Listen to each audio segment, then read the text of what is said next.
Ferrand vous invite au cœur de l'histoire sur Europe 1. Didier Le Fur est aujourd'hui l'invité de Franck Ferrand. Son dernier ouvrage s'intitule « Une autre histoire de la Renaissance », ce qui nous met sur la voie d'aujourd'hui. Bonjour Franck. Et oui, bonjour Anissa, bonjour à tous. Toujours une joie de recevoir Didier Le Fur.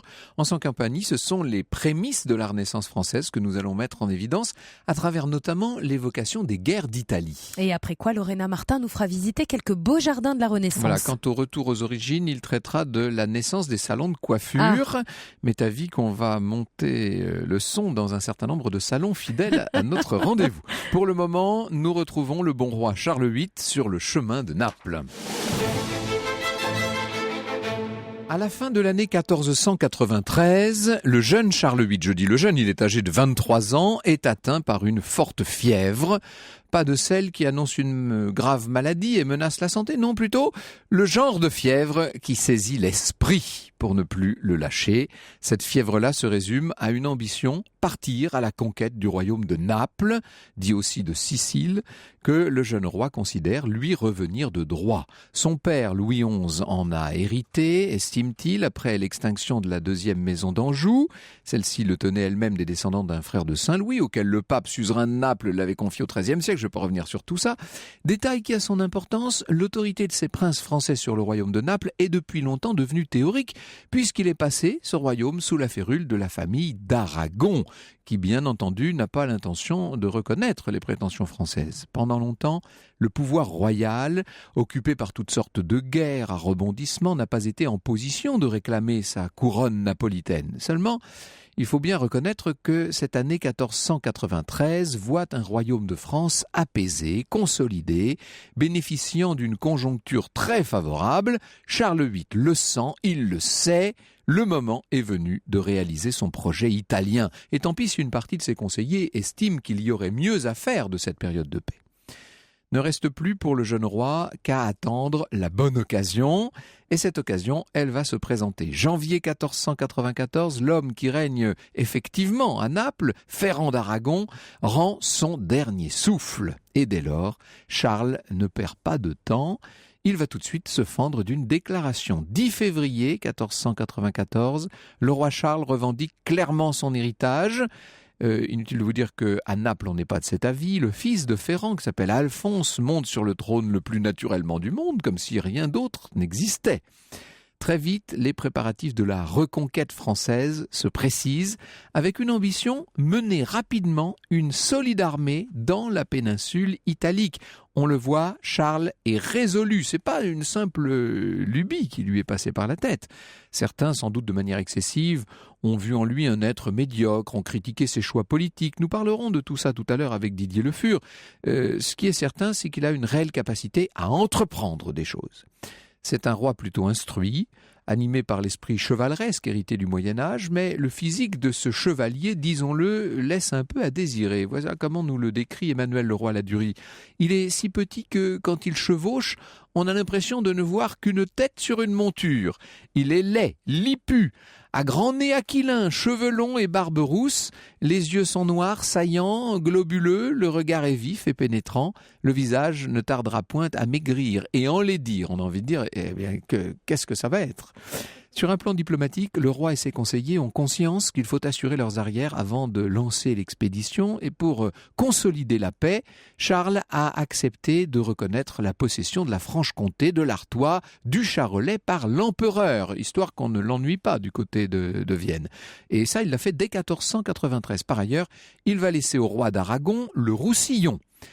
De plus, l'argent nécessaire à l'expédition, et quand je dis l'argent, c'est énormément d'argent. Il faut 2 millions de livres. Cet argent est difficile à réunir. Certaines villes rechignent à apporter leur contribution. Enfin, pendant l'été, tout est en place.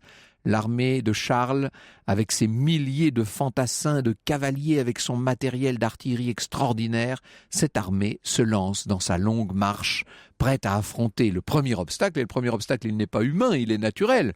Ce sont les Alpes, bien entendu. À son commencement, nous dit Didier Le Fur, cette campagne militaire eut les allures d'une longue fête et cet enthousiasme se prolongea au-delà des limites du royaume. Le 2 septembre, Charles VIII entrait dans le duché de Savoie. Le 5, il était triomphalement reçu à Turin. Et très vite, les armées françaises et leurs renforts, en tout ça représente quand même quelques 30 000 hommes, ces armées vont faire face aux troupes aragonaises. Celles-ci ne peuvent rien faire contre ce que les Italiens vont bientôt appeler la Furia Francese, et bien sûr cette extraordinaire vigueur des soldats français qui permettent à Charles d'avancer, épaulé par ses alliés milanais et génois. Tout ça se fait avec beaucoup de facilité, du moins jusqu'à ce que soudain la santé du roi se mette à chanceler. Et oui, ça c'est le coup dur. Il est même question de renvoyer le roi en France. Et finalement, Charles finit par se remettre, seulement les plans doivent changer, il n'est plus pensable de prendre la mer en Ligurie pour rejoindre le sud de la péninsule, ce serait un trop grand risque si le roi retombait malade. Imaginez que le roi tombe malade en pleine mer, on ne pourrait pas le secourir efficacement, et donc il va falloir traverser à pied les territoires florentins. Or, Pierre de Médicis est à ce moment-là justement en train de trahir la France. Il laisse un certain nombre d'Aragonais passer sur ses terres. Il se prépare lui-même à contrer, à stopper si possible l'avancée française. Charles VIII et ses troupes doivent le remettre à sa place, ce Florentin un peu trop hardi. Manifestement, il a sous-estimé leur nombre, il a sous-estimé leur motivation, et puis leur extraordinaire savoir-faire, et puis leur cruauté aussi, disons-le.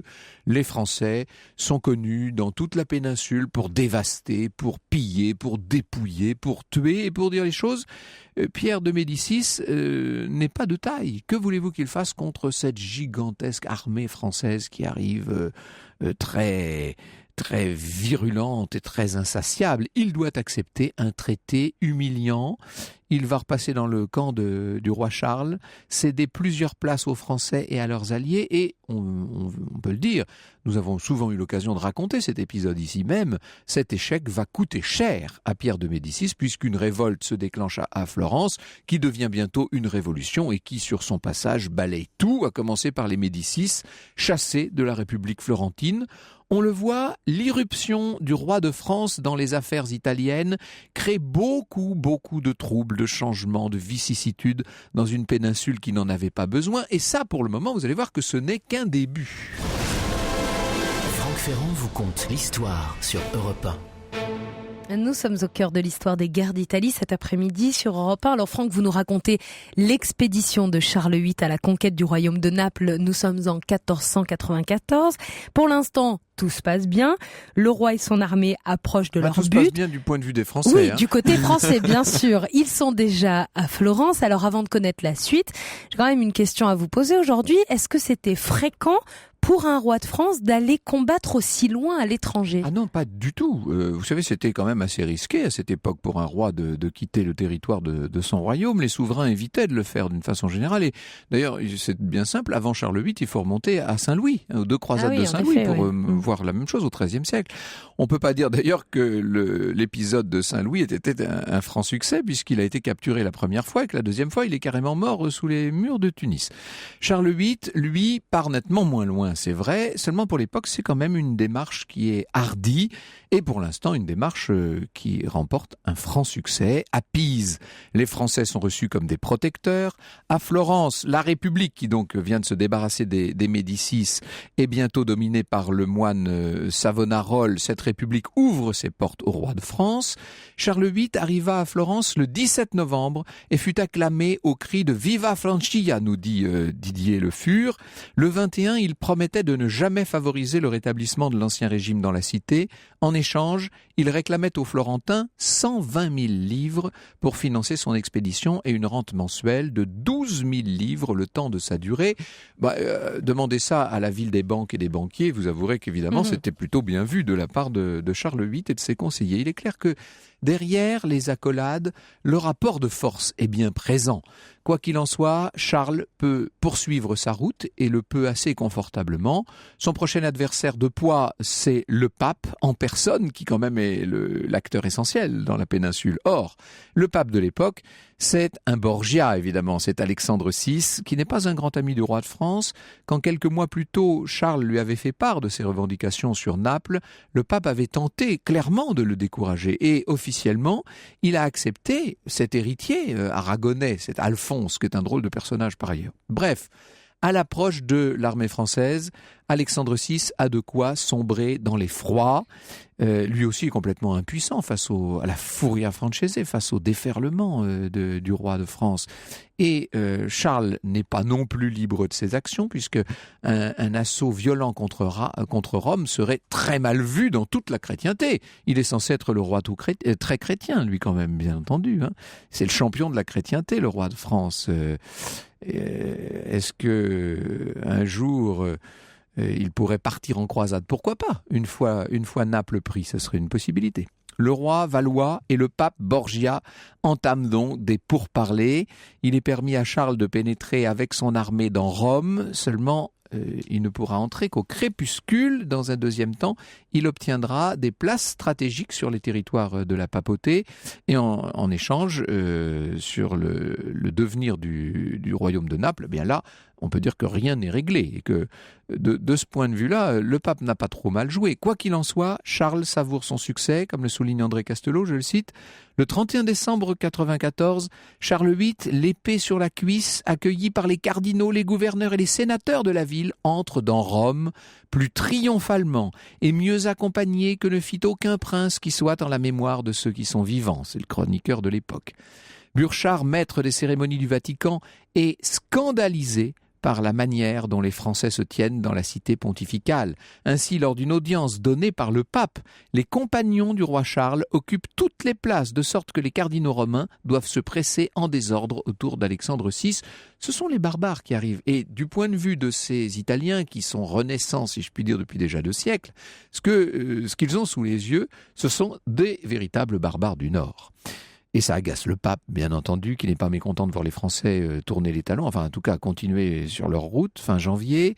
Charles, qui n'est pas très sûr d'Alexandre VI, et il a raison, ne s'en va pas sans un certain nombre de garanties, et notamment un otage tout particulier, puisqu'il s'agit du fils que le pape avait eu, je vous rassure, avant d'être élu pape, hein. C'est César Borgia, et voici le moment dont Charles rêvait. Le voilà qui peut fondre sur Naples avec son armée. Là encore, il balaie toute opposition. Alphonse, épouvanté, dépassé par les groupes pro-français de Naples, préfère renoncer au pouvoir en faveur de son fils, Ferrandino. Et puis, voyant qu'il ne pourra rien faire, de toute façon, il prend la fuite. Ce n'est pas vraiment un cadeau. Hein. Ferrandino ne tarde pas à son tour à quitter Naples en toute précipitation pour aller se terrer sur l'île d'Ischia. Et dès le 22 février, le roi Charles pénètre donc triomphalement dans Naples. On peut imaginer sa joie, tous ses efforts ont payé, et avec quelle fulgurance. Pour se faire accepter, eh bien, il fait ce que font tous les souverains qui veulent être bien vus. Il diminue la charge fiscale, il va donner à l'aristocratie locale un certain nombre de gages et au passage, il offre des fiefs à ses alliés. Les Français trouvent dans la ville énormément de richesses et comme tout au long de l'expédition italienne, le choc militaire s'accompagne, disons-le, d'un véritable choc esthétique. Ce sont qui se déploie maintenant sous les yeux des Français tous les trésors de l'Antiquité, de la Renaissance. C'est tout à fait extraordinaire. Signalons quand même que dans un tout autre registre, et on le retiendra ça pendant longtemps, les soldats français vont aussi découvrir la syphilis sur place, qu'on appellera le mal de Naples. Mais enfin, c'est un autre sujet. Charles ne peut pas ignorer les menaces que ces succès insolents inspirent. Dès le 29 mars, il échappe à une tentative de meurtre et puis, surtout quelques jours après, une grande alliance européenne se forme contre lui, qu'on appellera la Ligue de Venise. C'est donc la République de Venise qui est à l'œuvre, mais aussi la Castille, mais aussi l'Aragon, mais aussi l'Empire. Même Milan retourne sa veste. Il faut dire que Ludovic Sforza n'a pas vraiment apprécié que Charles soit tellement coulant avec ses rivaux florentins au moment où il a traversé la Toscane. Bref, le danger devient réel.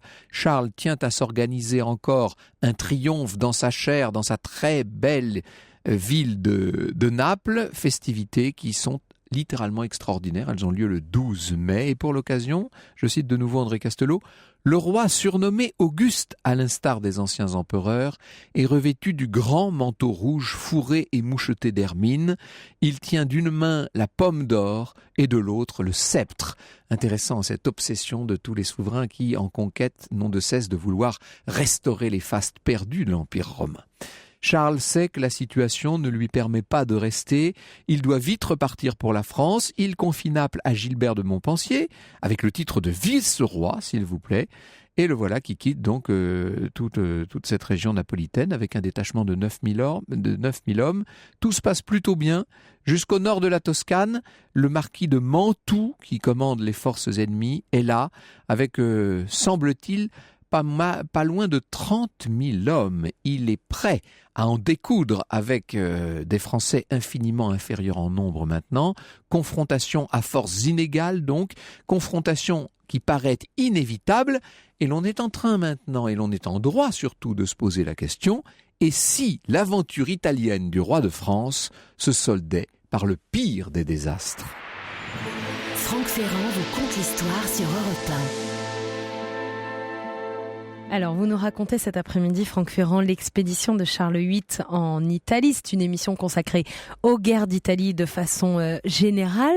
Charles VIII et ses troupes, qui ne sont plus si nombreuses que ça, vont maintenant devoir se confronter au marquis de Mantoue, et ça risque d'être négatif, oui, en tout cas pour les Français. Parce qu'à Mantoue, on dispose d'une immense armée coalisée, bien entendu, et on peut dire que Charles aurait de quoi trembler. La bataille s'engage à Fornoux, près de Parme, le 6 juillet, confrontation pluvieuse, confrontation violente, ça fait partie des grands rendez-vous de l'histoire de France.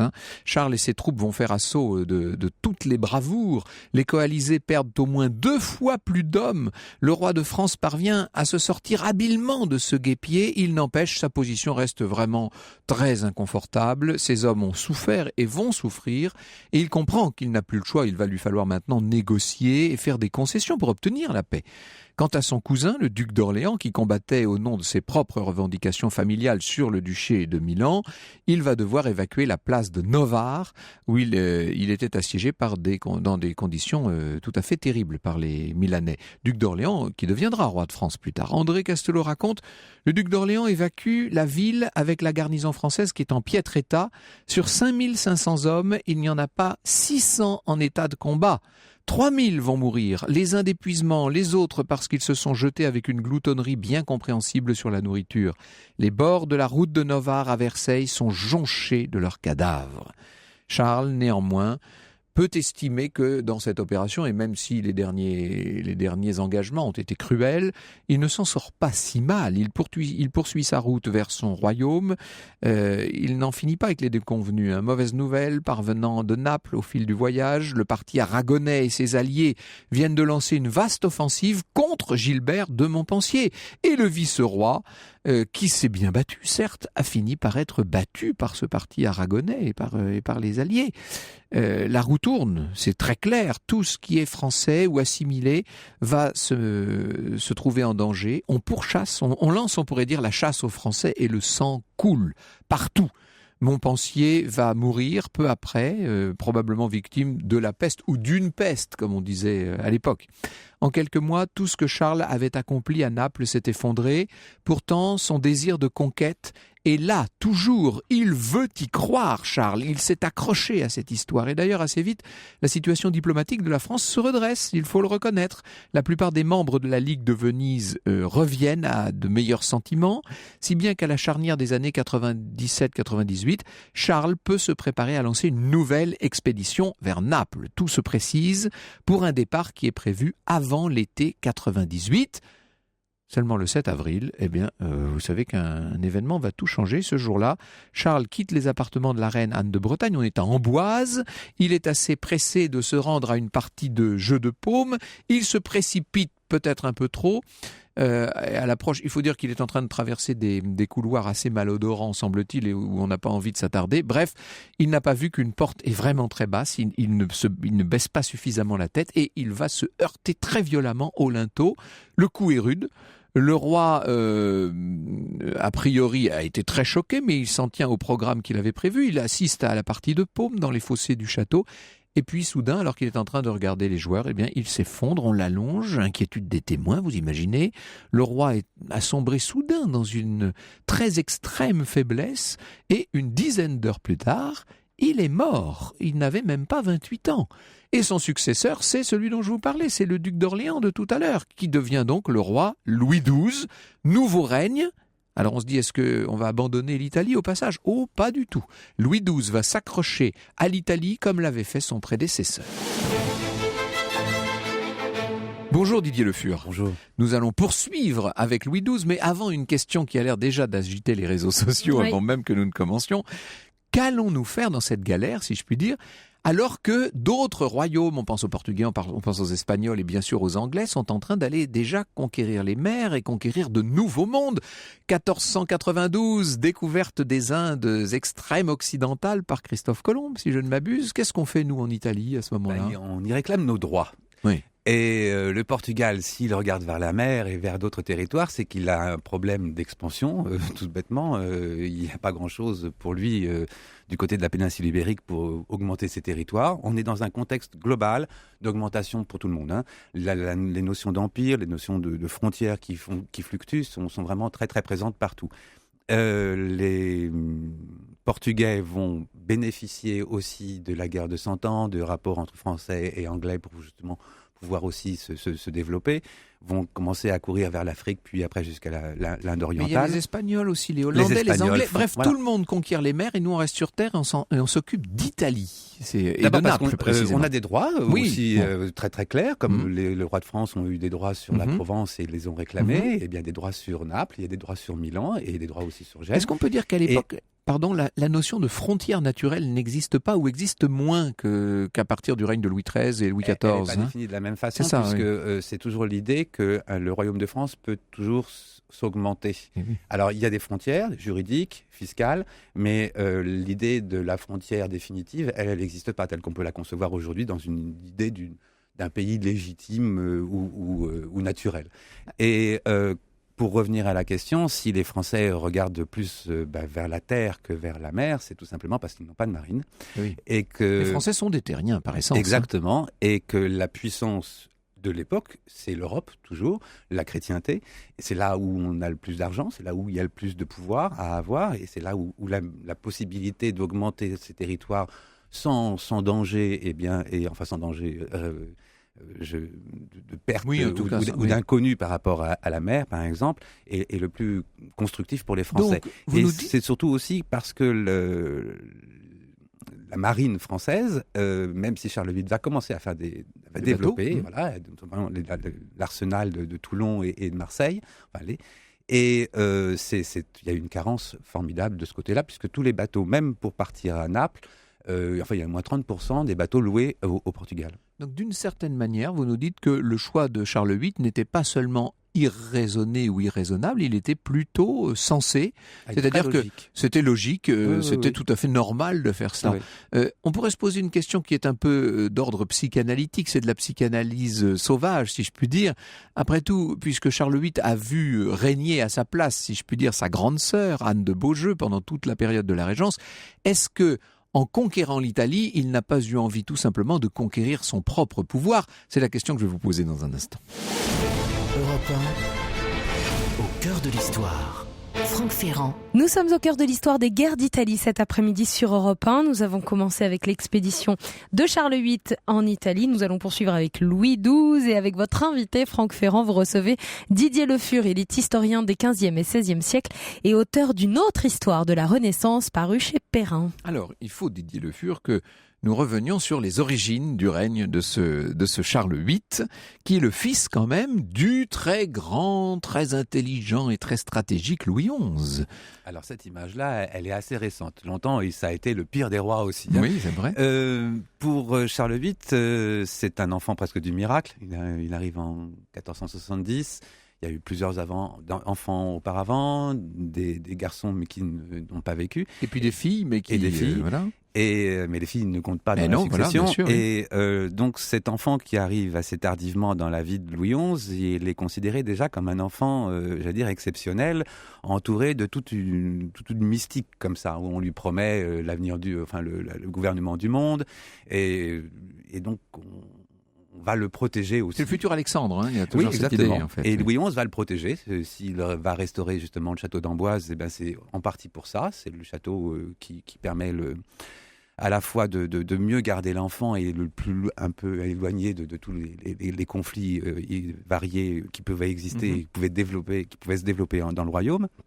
Et quand il arrive à 13 ans au pouvoir, mais c'est un enfant. Et bizarrement, c'est à sa grande sœur que le roi a confié. Alors il y a deux petites nuances là-dessus. Vous allez me parler de Pierre. Voilà, exactement. Je ne vais pas l'oublier, ce Pierre de Beaujeu, qui est l'époux d'Anne de Beaujeu, donc le beau-frère de Charles VIII. Et c'est lui qui dirige la France dans les dernières années de Louis XI, du règne de Louis XI. C'est lui qui va poursuivre le gouvernement. Et quand cette nuance-là sur l'idée d'une Anne de Beaujeu gouvernante de la France, c'est parce qu'elle a reçu par les États généraux le gouvernement de son frère, c'est-à-dire le contrôle de son frère, un peu comme une tutrice. Mais elle n'a pas ce gouvernement du royaume, elle a le gouvernement de son frère.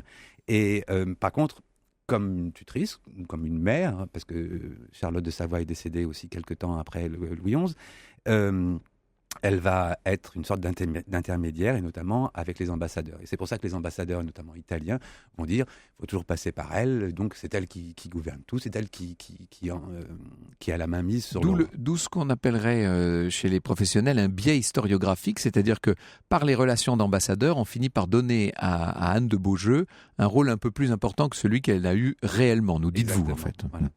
Alors, cette régence d'Anne de Beaujeu a été très compliquée, très difficile, mais elle rend à son frère un royaume en très bon état. Ah, intact, et voire même justement avec l'acquisition pour le royaume de la Bretagne, puisqu'il y a toute cette guerre des années 80 qui va se poursuivre, à la fois des guerres princières par rapport au pouvoir du royaume, puis après par rapport à la Bretagne, à la succession de la Bretagne. Effectivement, en 1490-11, quand elle s'en va, c'est la fin du conflit breton, et c'est aussi une ère de paix dans le royaume qui débute. Début donc de cette campagne en Italie. Finalement, le jeune roi n'aura pas perdu de temps pour se muer en conquérant. Non, parce que déjà, dès le conflit breton, et alors que tout était un peu tout confus, eh bien, l'idée que Charles VIII puisse aller en Italie se créait déjà autour de lui. La papauté l'encourageait à cause de ses rapports difficiles avec les Aragonais. Et comme il y avait des droits échus à la couronne de France, eh bien voilà, c'était l'opportunité. Mais l'idée pour les papes était que les Français viennent faire le ménage, mais pas forcément qu'ils y restent. S'installent, oui. Voilà. Et toujours très dangereux, ça, comme calcul. Hein. Et par contre, Charles VIII, lui, l'idée est pas montée à la tête, mais elle s'est construite peu à peu. Et l'idée de partir en Italie et puis de conserver ce royaume, c'est ce qui voudrait dire devenir une puissance méditerranéenne d'une certaine manière. Est-ce que cette option-là fait partie des calculs de Charles VIII ? Elle fait partie des calculs, puisqu'elle permet aussi d'avoir, sur un plan économique, de revendiquer par la même occasion cette espèce de suzeraineté sur Gênes qui existe depuis la fin du XIVe siècle, mais avec qui Gênes a joué pendant tout le XVe, et là c'est une manière de la récupérer. Et récupérer Gênes, puis le royaume de Naples, c'est augmenter de plus d'un tiers les revenus du royaume de France, c'est pas rien, et puis surtout d'augmenter aussi par la même, donc une flotte qui n'existait pratiquement pas, et puis aussi des nouveaux marchés commerciaux. Alors tout à l'heure, dans le récit conçu par Pierre-Louis Lancel, nous disions qu'un certain nombre de villes avaient manifesté beaucoup de réticence à payer l'impôt supplémentaire pour financer une campagne qui était par beaucoup jugée trop dispendieuse. C'était au-dessus de nos moyens, l'Italie, d'une certaine manière. C'est ce que pensaient les gens, en tout cas. Ils n'y croyaient pas, mais comme vous l'avez bien dit tout à l'heure, c'est-à-dire que c'est dangereux de partir loin. Saint-Louis était... C'est une aventure, au sens propre. Hein. Et qu'est-ce qu'on allait faire dans cette galère, si j'ose dire ? Et c'était l'idée que, de toute façon, c'était un fiasco assuré. Or... Puis il y a toujours l'idée aussi toujours de réclamer de l'argent, c'est toujours un peu pénible. Et il y a l'idée simplement que la France était en paix depuis quelques mois, on n'allait pas encore repartir à la guerre. Et donc il y a cette opposition, elle a été vraiment réelle, mais surtout dans les villes du Nord. Alors Milanais, très bien, Toscane, plus difficile, États pontificaux, problème, et on arrive à Naples où c'est plus que problème, c'est carrément Alors, échec. Pas au début. Les premières semaines, la conquête est très rapide et c'est ce qui va caractériser aussi les conquêtes de Louis XII par la suite. C'était très rapide. Il n'y a pratiquement pas d'opposition militaire. La résistance sur les châteaux qui protègent Naples est réelle, mais bon, elle s'achève. Et c'est peut-être l'ignorance de la méthode, ou comment conserver une conquête une fois qu'on l'a obtenue, qui a été le plus significatif. Très français, ça. Oui. On conquiert, mais après, on ne sait pas quoi faire de la conquête. Et il y a un problème après de gestion des populations conquises et quelquefois avec des très très mauvaises conduites. On préfère finalement la méthode anglaise qui consiste à échouer dans un premier temps et ensuite à s'installer définitivement. Mais enfin, ça, on ne refait pas le génie des nations, que voulez-vous, c'est ainsi. Nous en étions restés à la mort accidentelle, pour ne pas dire stupide, de Charles VIII lors de cet accident d'Amboise. Son cousin Orléans devient le roi. C'est un roi qui n'est plus tout jeune, là, en revanche. Et ce roi, très sage, très rassis, très tranquille, on pourrait imaginer qu'il mette un terme à l'aventure italienne. Pas du tout, il va s'en enticher à son tour. Nous voici dans un instant dans le règne de Louis XII. Europe 1 au cœur de l'histoire. Franck Ferrand. Nous sommes au cœur de l'histoire des guerres d'Italie cet après-midi sur Europe 1. Alors après le règne de Charles VIII, il est temps de s'intéresser maintenant, avec votre invité, l'historien Didier Le Fur, au règne de son cousin Louis XII. Alors, qu'est-ce qui lui prend à Louis XII de poursuivre ses opérations italiennes, Didier Le Fur? Exactement le même virus que Charles VIII, c'est qu'il a des droits lui privés sur Milan. Oui, en plus, lui personnel. Et il a le devoir en tant que roi de France d'aller récupérer ce qui n'avait pas été conquis, c'est-à-dire le royaume de Sicile ou de Naples. Je dis ça pour ceux de nos auditeurs qui ne connaîtraient pas toute l'histoire des grandes histoires, des histoires de France. L'habitude, depuis Michelet, même avant Michelet d'ailleurs, on pourrait remonter à Mézeray, etc., l'habitude est toujours, et Vauban, de dénoncer les guerres d'Italie, de dire que c'est le mal absolu, etc., etc. Et vous êtes presque en train de les réhabiliter, ces guerres d'Italie, c'est assez... Mais oui, parce que ils y croient et que pendant qu'ils ont dépensé autant d'énergie pour construire cet empire dont ils rêvaient, eh bien, ils ont développé aussi une quantité d'autres choses. Et puis c'est tout bête, c'est que si vous parlez déjà de Mézeray au XVIIe et puis après au XIXe, c'est qu'on a une vision de la France, j'allais dire comme tout à l'heure, une vision naturelle avec ses frontières. Ses frontières naturelles, et oui, que ça, l'Italie vraiment... serait déjà un État étranger. Or, pas du tout. C'est un bras et c'est une possibilité. Oui, une jambe en l'occurrence. Oui, on dit une jambe, une botte. Et c'est surtout en plus dans toute l'idéologie de l'époque de développer cette puissance française impériale pour avec peut-être un jour cet avènement du dernier empereur qui permettrait au Christ de revenir sur Terre. Mais pas beaucoup plus de succès que Charles VIII, Louis quand XII. Même beaucoup plus, parce que la présence française va rester quand même 12 ans à Milan, c'est pas rien. Les conquêtes se font en 3 semaines maximum. Il y a une efficacité rare. Il y a peu d'argent dépensé pour les batailles et pour les guerres. Il n'y en a pratiquement pas, si ce n'est pour Agnadel, mais en 1508. Est-ce qu'on peut dire dès lors que le règne de Louis XII est un règne efficace d'une façon plus générale? Sincèrement, oui. Parce qu'il a eu l'intelligence de déporter complètement la guerre en Italie. Ce sont les Italiens qui ont payé la guerre, donc pas les Français. Les Français donc, ont vécu une ère de paix pendant 12 ans, qui était rare. Ont pu développer, là encore, du coup, une économie importante. Comme il était extrêmement puissant, il n'y avait pratiquement pas d'ennemis. Donc les Alliés n'ont pas empêché non plus le développement commercial, puisque à chaque fois qu'il y a une guerre, il y a une interruption du commerce. Et même en Italie, et particulièrement à Milan, les Italiens n'ont pas été anti-Louis XII. Alors, même s'ils étaient toujours anti-français. Oui, ça, ils le sont par essence, on a envie de dire. Et c'est une question de préservation de leur point de vue. Louis XII mène plutôt bien ses guerres d'Italie. François Ier va les mener carrément très mal, lui. Ça finit à Pavie dans la déréliction totale. Hein. Exactement, puisque pour chasser quand même, parce qu'il fallait quand même chasser le français, et donc c'est la première fois que ça s'est passé, c'est-à-dire que Louis XII, pour détruire Venise, qui l'empêchait d'aller à Naples, eh bien, a réuni tous les États d'Europe contre Venise. Ça a très bien fonctionné. Le seul problème, c'est que ça s'est retourné contre lui et que du coup, tous les États d'Europe se sont retournés contre les Français pour les chasser d'Italie. François Ier parce que malgré tout, il est à la tête d'un royaume extrêmement riche, extrêmement puissant, la première puissance européenne à l'époque, peut partir en Italie. C'est déjà plus compliqué pour y rentrer, alors qu'il est obligé de feinter déjà. Mais la politique royale à Milan, notamment, est assez désastreuse. Et les armées ne sont pas soldées, exactement, les commandements ne sont pas suivis. Enfin, il y a beaucoup de choses. Il y a des tas de problèmes à l'intérieur même du duché avec du non-respect des Italiens et notamment du parti pro-français, du parti Guelf.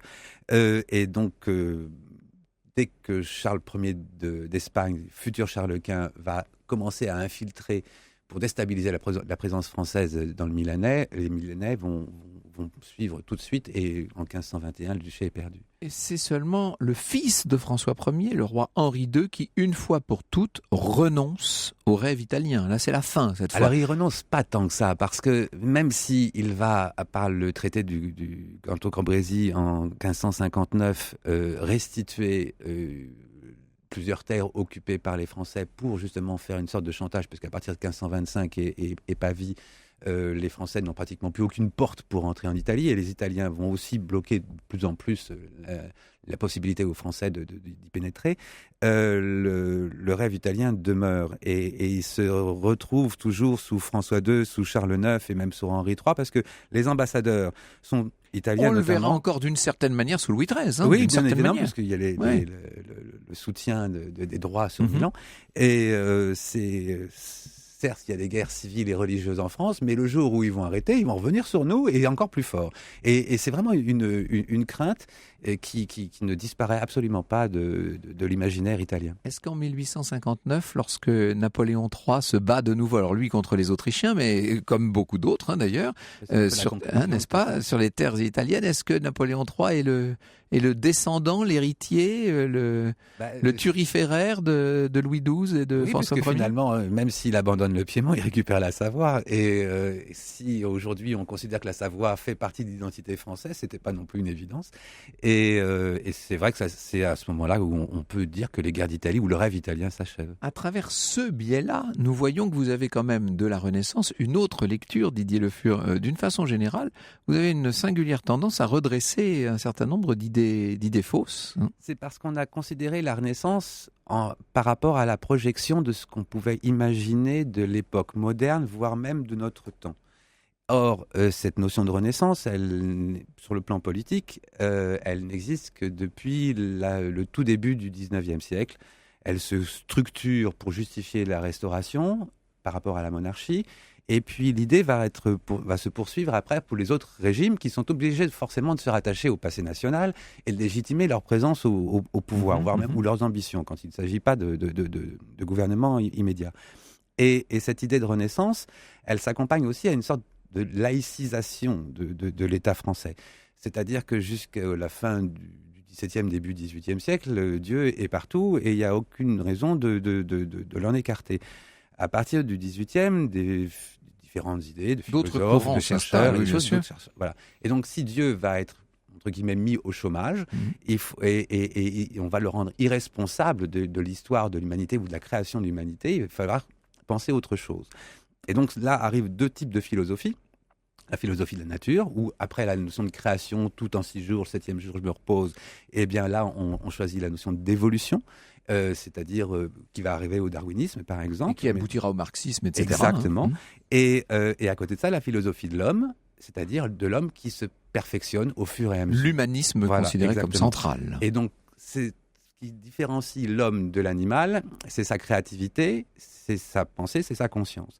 Et par conséquent, pour montrer le nouvel âge de ce temps moderne, eh bien la Renaissance symbolise, parce que justement on va chercher des individualités, des gens qui vont justement créer, qui vont penser autrement. Et ces petites individualités qui sont vraiment toutes petites vont peu à peu, on va laisser croire que finalement elles ont envahi tout un courant de pensée et laisser croire que l'homme avait déjà pensé à se séparer de Dieu au prétexte qu'il y avait eu une réforme. Une autre histoire de la Renaissance de Didier Le Fur, avec, comme vous le voyez, de véritables ambitions de penser l'histoire. C'est édité aux éditions Perrin. Merci beaucoup Didier Le Fur. Europe 1, au cœur de l'histoire. Franck Ferrand.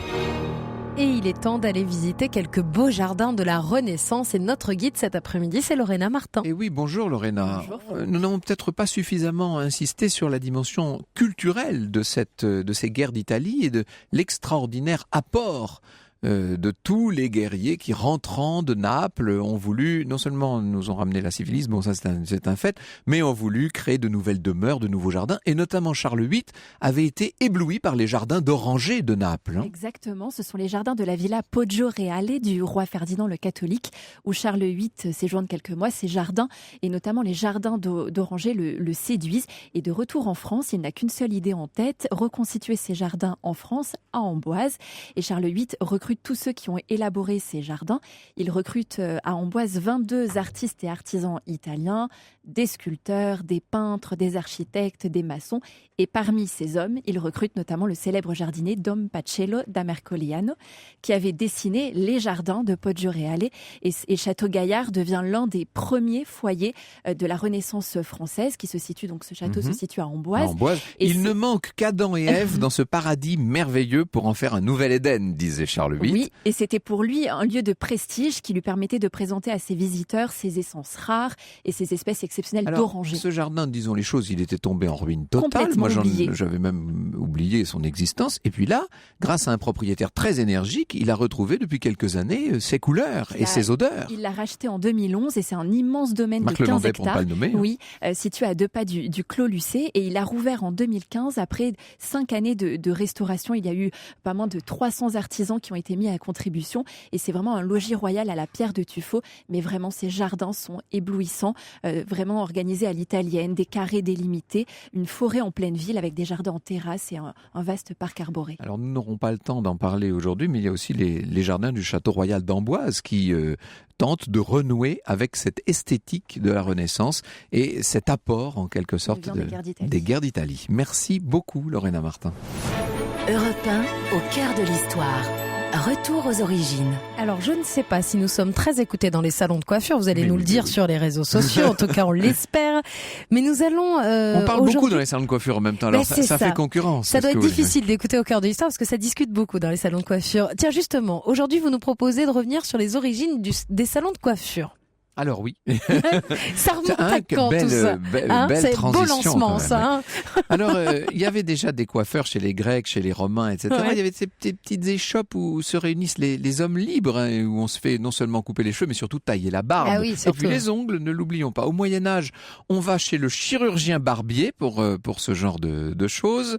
Charles V, en 1371, reconnaît aux barbiers le droit de pratiquer les saignées, les incisions d'abcès, etc. Bref, ce qu'on appellera la chirurgie. Il réglemente la profession en imposant un examen, bien entendu. Alors ça va être toute la guerre entre chirurgiens et chirurgiens barbiers sur laquelle je ne reviens pas. Et c'est vers la fin du règne de Louis XIV qu'un édit va officiellement séparer les deux professions. Louis XIV institue des barbiers, baigneurs, étuvistes, perruquiers. Ah là, on n'est pas très loin des coiffeurs qui quand même longtemps vont venir à domicile. Vous savez, et d'ailleurs quand on va au Québec, entre parenthèses, on dit toujours qu'on va chez le barbier. Hein. On dit pas qu'on va toujours, chez... d'accord. Le salon de coiffure tel que nous le connaissons, disons les choses, il ne naît véritablement que vers la fin du 19e siècle, avec des salons qui accueillent notamment les dames, parce que très longtemps c'était quand même des salons pour hommes, tout ça, et on va chez le coiffeur, les dames vont chez le coiffeur ou chez la coiffeuse, disons aller quasiment au tournant du 20e siècle. Au cœur de l'histoire sur Europe 1.